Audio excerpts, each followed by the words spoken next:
Morning students, मेरा नाम है सुमंत मीना और आज मैं आपको पढ़ाऊंगा क्लास 3 का सब्जेक्ट मैथ और इसमें पढ़ाऊंगा आपको चैप्टर 8 जिसका नाम है फ्रैक्शंस। फ्रैक्शंस को हिंदी में कहते हैं भिन्न। भिन्न क्या होती है अब मैं आपको समझाता हूँ। भिन्न एक ऐसी संख्या होती है जो किसी भी चीज के हिस्सों को दर्शाते हैं। किसको दर्शाते हैं? हिस्सों को। हिस्से क्या होते हैं? पार्ट। जैसे मान लो एक सेब है,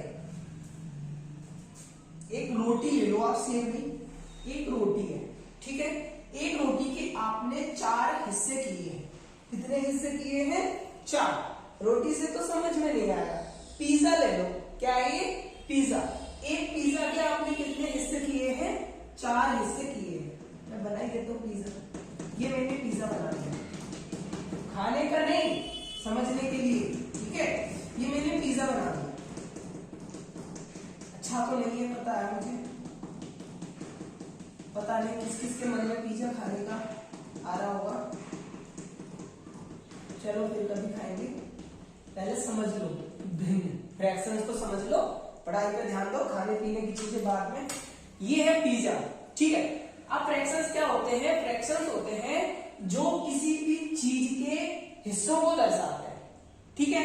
अब इसमें से आपने एक हिस्सा खा लिया, इस साइड वाला हिस्सा खा लिया, तो आपने 1/4 हिस्सा खाया, मतलब आपने 4 में से एक हिस्सा खा लिया। अब ये जो बचे हुए हैं ना 1 2 3, इसको आप 3/4 से दर्शाओगे। किससे? 3/4 मतलब 3/4, और खाया हुआ हिस्सा 1/4। तो ये होते हैं फ्रैक्शंस। तो इस पिज़्ज़े का जो आपने खाया है उसका फ्रैक्शन है 1/4 और जो बचा हुआ है उसका फ्रैक्शन है 3/4, ठीक है। अब इस पिज़्ज़े को आपने पूरा खा लिया तो 4/4 क्या बचा? अरे ऐसे काटने में तो बन आता है, लेकिन पूरा बन ही खा लिया ना, 4 में से 4 खा लिए तो बन, और बचा हुआ मतलब इससे पहले वाला, पहले आपने पहला हिस्सा खाया 1/4, फिर आपने दूसरा हिस्सा खा लिया 2/4, मतलब 2 1 या 2 2 2 या 4, मतलब आपने 1/2, मतलब 2 में से 1, 2 में से 1 कितना होता है? आधा। 2 है, ठीक है। क्या कैसे बताऊं मैं, कैसे बताऊं? हाँ, दोनों डस्टर है, ठीक है। दोनों डस्टर में से एक डस्टर चले गए, मतलब ये दोनों पहले तो एक थे, ठीक है। इन दोनों डस्टरों को मैंने एक एक कर दिया, तो क्या कर दिया? आधा कर दिया। उसी तरह ये दो पहले 4 हिस्से थे, 4 हिस्सों में से आपने ऊपर के दोनों खा लिए, तो कितना खा लिया आपने? आधा खा लिया। तो आधे को कितने से दर्शाओगे आप? 1/2 से। तो कितना खा लिया आपने पिज़्ज़े का? आधा हिस्सा खा लिया। तो आधे को हमेशा 1/2 से ही दर्शाते हैं। किससे दर्शाते हैं? 1/2 से, वो आधा हो जाता है, ठीक है। तो ये होते हैं फ्रैक्शंस। फ्रैक्शन का मतलब होता है भिन्न, और भिन्न अंश बटे हर होता है। हिंदी में कहते हैं इसको अंश बटे हर। अंश बटे हर। हर मतलब पूरा, पूरे का हिस्सा। अंश मतलब हिस्सा, हर मतलब उसका, किसका? जो भी चीज आप ले रहे हो, ठीक है। ये होते हैं अंश बटे हर। चलो अब मैं आपको इसमें, हमारा ये पहला क्वेश्चन है कि tick the correct shapes that shows 1/2 part in set. तब मैं आपको रफ कर रहा हूं इसको, आप एक बार वो क्वेश्चन को अच्छे से पढ़ लो, फिर मैं आपको समझाता हूं।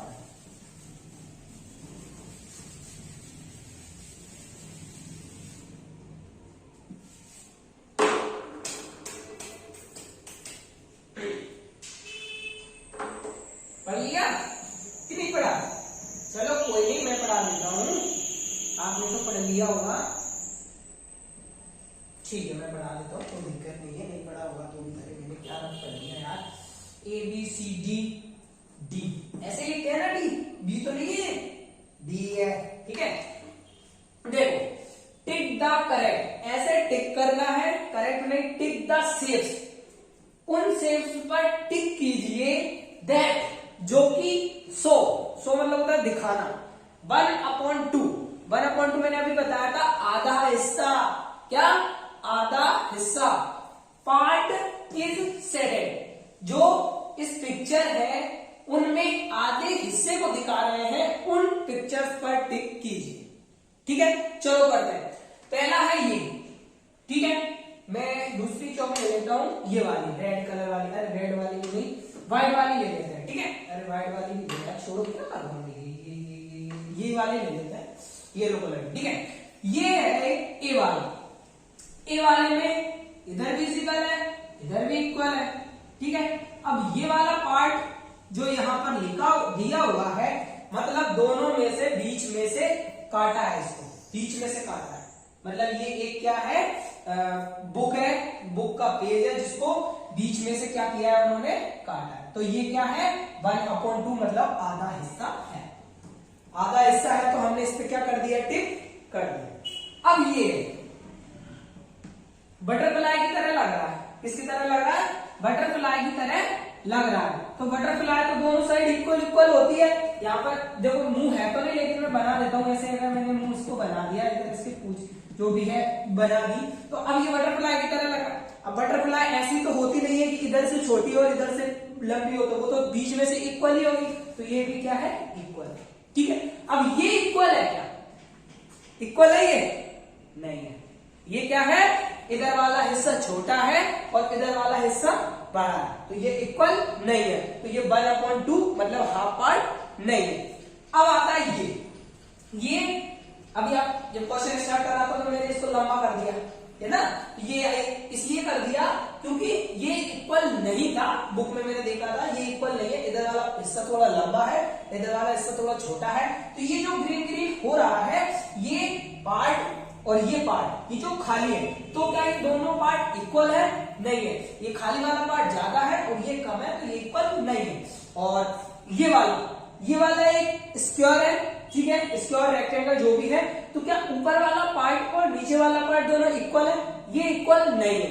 इसी तरह ये आ जाता है, ये डमरू की तरह, किसके शेप में है, डमरू के शेप में, तो इसके डमरू के आधा वाला शेप ग्रीन है और आधा वाला शेप व्हाइट है, तो ये इक्वल है, तो हमने इसको भी टिक कर दिया। मतलब 1 2 3 4 5 6 में से 1 और 2 मतलब ए और बी और एफ, ये तीनों क्या है, इक्वल है, और सी डी ई जो है इक्वल नहीं है। तो यही बोला है क्वेश्चन कि जो शेप 1/2 पार्ट को दिखाते हैं उन पर टिक कीजिए, हमने टिक कर दिया। तो यही होते हैं फ्रैक्शन। जैसे आप अगर इसका पूछिए कि इसका फ्रैक्शन क्या होगा, इसका 1/2 होगा, इसका फ्रैक्शन क्या है, इसका 1/2 होगा, इसका फ्रैक्शन है नहीं है, इसका फ्रैक्शन भी नहीं है, इसका फ्रैक्शन भी नहीं है, और इसका फ्रैक्शन क्या होगा, 1/2 होगा। हमारा क्वेश्चन फर्स्ट कंप्लीट हो गया। अब हम नेक्स्ट क्वेश्चन लिखते हैं, ठीक है, ये है क्वेश्चन नंबर 2, जो कि कह रहा है राइट द फ्रैक्शन। हमें क्या लिखना है, भिन्न लिखना है, फ्रैक्शन लिखना है for the shaded part in each figure. Shaded part, जो पार्ट इसमें ग्रीन हो रहा है, उस पार्ट को बताना है कि कितने पार्ट हैं और कितने में से कौन सा पार्ट जो है कलर्ड है, शेडेड है, उसको हमें इसके इक्वल टू में लिखना है, ठीक है। अब आप ही बताना मुझे कौन सा पार्ट कितना ग्रीन हो रहा है, टोटल कितने पार्ट है, हम इसको सॉल्व करते हैं, ठीक है। इसमें कितने पार्ट है, ये पिज्जा नहीं है, ठीक है, 1 2 3 4 कितने पार्ट है, 4। तो हम नीचे क्या लिख देंगे, उसमें जैसे हमने किया था, 2 पार्ट थे, जो टोटल होता है उसको हर बोलते हैं, जो अपोन में रहता है, तो टोटल पार्ट है 4। कितने हैं, 4। अब 4 में से कितने पार्ट शेडेड है, जो कि कलर्ड है, तो उसमें से 1 पार्ट जो है कलर्ड, तो ये क्या हो जाता है, हो जाएगा 1/4। अब इसमें कितने हैं, 1 2 3 4 कितने हैं, 4। अब 4 में से 4 पार्ट में से कितने पार्ट शेडेड है, तो 2 पार्ट शेडेड है और टोटल पार्ट है 4। अब आप चाहो तो इसको क्या कर सकते हैं, हम काट सकते हैं। काटने से मतलब जैसे ऊपर वाली संख्या भी सम हो, नीचे वाली भी सम हो, तो दोनों आपस में क्या है, कट जाते हैं, ठीक है। जैसे 2 है तो 2 बन गया 2 और 2 2 जा 4, 1/2, मतलब आधा हिस्सा शेडेड है और आधा हिस्सा शेडेड नहीं है, मतलब आधा हिस्सा कलर्ड है और आधा नहीं। ये मेरे से बना नहीं है, अदरवाइज दोनों इक्वल है, जैसे ये वाला इक्वल है, ये वाला इक्वल, ये वाला चारों इक्वल है, वो तो मेरे से ही इधर उधर टेढ़े मेढ़े से बन चुके हैं, इसलिए मुझसे आपको ठीक से नहीं दिख रहे होंगे, ये छोटा लग रहा है, ये बड़ा लग रहा है, ये बड़ा लग रहा है, ये छोटा लग रहा है, ऐसा नहीं है, ये चारों सेम है। तो आधा हिस्सा क्या है, आधा शेडेड है, आधा नहीं है, वो तो बस कटे हुए हिस्से में।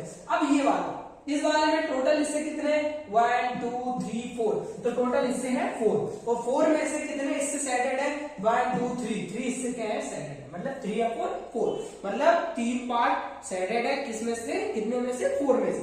अब इसमें टोटल कितने पार्ट है 1 2 3 4 5 6 7 8 9 10 11 12, टोटल कितने पार्ट है 12 में से कितने पार्ट सेडेड है 1 2 3 4 5, कितने पार्ट है 5, तो हम 5 यहां पर लिख देंगे बस। ऐसे ही अगर आपके सामने इस पूरे बोर्ड में लाइनिंग कर दे, क्या करते हैं लाइनिंग कर दे, और उस लाइनिंग में से कुछ पार्ट्स को सेडेड कर दे, कुछ पार्ट को कलर कर दे, कुछ को ना करे, तो आप खुद उसमें गिनकर पहले आप टोटल पार्ट्स कितने हैं उतने गिन लोगे, ठीक है, फिर उसमें से कितने सेडेड है उतने गिन लोगे। अगर दोनों इक्वल है, जैसे ये दोनों सम थे तो सम दोनों के जैसे 2 के टेबल में 4 आता है, उसी तरह अगर आपको ऐसा कोई सा पार्ट मिल जाता है जो सेडेड हो मतलब सम हो, तो उसमें आप काट दो, नहीं है तो कोई बात नहीं ऐसे लिख दो। तो इस तरीके से ये फ्रैक्शंस होते हैं जो जिनको हम हिंदी में अंश बटे हर भी कहते हैं और भिन्न कहते हैं, ठीक है। इस तरीके से इसको हमें सॉल्व करना है। अगर आपके ऐसे ही आ जाते हैं तो आप पहले उनको टोटल काउंट कीजिए, टोटल काउंट करने के बाद जो टोटल होता है वो नीचे लिख दीजिए और ऊपर क्या लिखना है कितने पार्ट सेडेड है। अगर इसमें मान लो 3 पार्ट सेडेड होते, जैसे ये पार्ट सेडेड है, ये भी सेडेड है और ये भी सेडेड होता, जैसे इसमें तो कितना हो जाता 3/4 3/4, और अगर इसमें भी होता 2/4 2/4 को 1/2 कर देते, मतलब आधा हिस्सा सेडेड है आधा हिस्सा सेडेड नहीं, ठीक है। इस तरीके से हमारे क्वेश्चन जो है खत्म। क्वेश्चन 3 जो है इसके जरिए हम आपका थोड़ा सा टेस्ट लेते हैं, देखते हैं आपने फर्स्ट क्वेश्चन से और सेकंड क्वेश्चन से कुछ सीखा है नहीं सीखा है, बस ऐसे मैं बोलता जा रहा हूँ और आप सुनते जा रहे हैं, ऐसा नहीं करना है। तो टिक द करेक्ट आंसर, आपको सही आंसर पर टिक करना है, ठीक है। चलो पहला है 1 2 3 4 पार्ट्स है, ठीक है। इन 4 पार्ट्स इज इक्वल टू, ये जो 4 पार्ट है वो किसके बराबर है, ये जो दिया हुआ है 4 पार्ट्स में से 3 पार्ट क्या है कलर्ड है, 1 पार्ट क्या है कलर नहीं है इसमें, तो ये कितने पार्ट में से कितने पार्ट कलर है और कितने नहीं है। तो क्या 1/2 है, 3/4 है, 1/4 है, 4/4 है, मीन्स 1/2 3/4 1/4 4/4। तो बताओ कौन सा है, समझ में आया कि नहीं आया बताओ, आपको आ रहा है। चलो अब अपना आंसर चेक कर लेना जरा, मैं बता देता हूं। देखो पहले तो टोटल पार्ट्स गिनते हैं 1 2 3 4 पार्ट्स गिने, इसके नीचे तो 2 है तो हो ही सकता, इसके नीचे 4 है ये हो सकता है, इसके नीचे 4 है ये हो सकता है, इसके नीचे 4 है ये हो सकता है। अब ऊपर वाला पार्ट देखना है, ऊपर वाले पार्ट में जो कलर्ड है 1 2 3 ये है भैया 3, ये वाला सही है, ये तो 1 है तो 1 तो हो ही नहीं सकता। अगर मैं ये बोलता कि खाली पार्ट 1 में से 4 में से एक खाली पार्ट, तो ये हो सकता था, लेकिन ये कलरफुल है, हमें तो कलरफुल बताना है तो ये कलर है, ठीक है। अब 4/4 तो 1 ये तो 1 आ रहा है इसका आंसर, तो ये तो हो ही नहीं सकता भैया, मतलब चारों पार्ट खाली नहीं, चारों पार्ट भरे भी नहीं है, चारों पार्ट खाली भी नहीं है, तो वो बिल्कुल नहीं हो सकता। तो आंसर कौन सा सही ये वाला। अब इसी तरह इसमें टोटल पार्ट 1 2 3 वो तो हो ही नहीं सकता क्योंकि उसके नीचे तो 4 है। अब 3 इसके नीचे 3 है ऊपर 3 है, मतलब इसका कहना ये है कि ऊपर वाले में भी 3 भरे हुए हैं, तो ये तो गलत है ना, ये देख नहीं रहा इसको, अंधा हो गया है क्योंकि इसमें तो 1 भरा हुआ है ना, वो कह रहा है कि तीनों भरे हुए हैं, इसमें तो 1 भरा हुआ है, या कह रहा है तीनों खाली है लेकिन इसमें तो 2 खाली, तो वो तो बिल्कुल नहीं हो सकता। अब ये कह रहा है कि 2 खाली है, हाँ भाई 2 खाली है 3 में से मान रहा है, ये कह रहा है कि 1 भरा हुआ है, तो इन दोनों में से कौन सा सही है, हम टिक कर रहे हैं जो भरे हुए हैं, क्या है जो भरे हुए हैं, तो उस हिसाब से हमारा ये वाला सही है, ठीक है समझ गए, तो हमारा ये वाला आंसर सही है, ठीक है। तो ये हमारा क्या है छोटा सा टेस्ट था दोनों का। अब हमारा जो है क्वेश्चन 3 जो है कंप्लीट हो गया है। तो अब आ जाते हैं अपने क्वेश्चन नंबर 4 पर, जो कह रहा है सर्कल मतलब गोल गोल बनाइए, सर्कल द फ्रैक्शंस मतलब उस भिन्न पर सर्कल बनाइए इन विच द नंबरेटर इज 5, जिनका नंबरेटर 5 है। अब आप कहोगे नंबरेटर क्या है सर, आपने अभी तक नंबरेटर तो हमें बताया ही नहीं, तो जो मैं आपसे बहुत देर पहले अंश बटे हर चिल्ला रहा था ना, अंश बटे हर। जो इतनी देर से मैं आपको हिंदी में कह रहा था अंश बटे हर, ये अंश बटे हर, ऊपर वाला अंश होता है, नीचे वाला हर होता है। तो इसका जो अंश है इसको इंग्लिश में नंबरेटर कहते हैं। क्या कहते हैं? नंबरेटर कहते हैं। तो भाई सर हर को क्या कहते हैं? हर को कहते हैं डिनोमिनेटर। क्या कहते हैं?